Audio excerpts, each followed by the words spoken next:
We're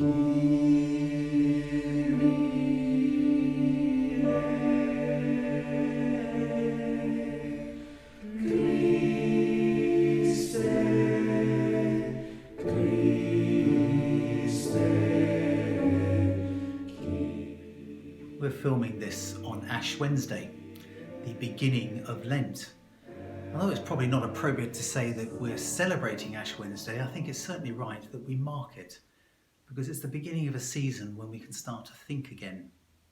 And in a time when the world is living through a pandemic, witnessing wars and rumours of wars, if not that, then certainly an invasion, it's a good time to ask for ourselves again, what is the point of Lent? Why are we celebrating? Why are we marking this season? When I was asked to do this talk, my thoughts initially went to the Festival of Booths or Shelters, which is a Jewish festival still celebrated or noted today. A time when people, very often people who live in affluent houses, make for themselves shelters, and in theory at any rate, will live in them for a week.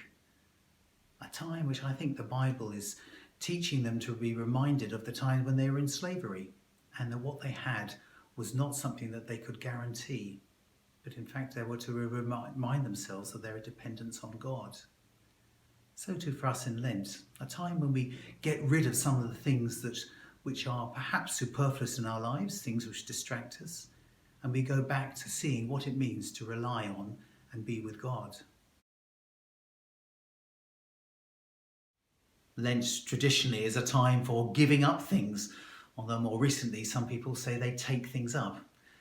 I think actually it's more of a time for us to cut back to foundations, to realise who it is that we are following and why we're doing that.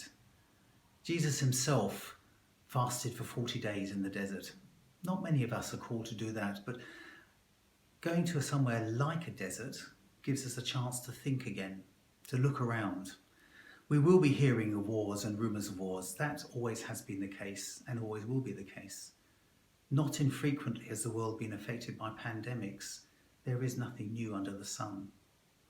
But as we put our faith in a God who comes to us and walks with us and stays with us, a God who promises us hope, a God who shows us what love's like in Jesus Christ, we can see that this self-giving, this way of living for others and being aware of others, can help us in our following of Jesus Christ.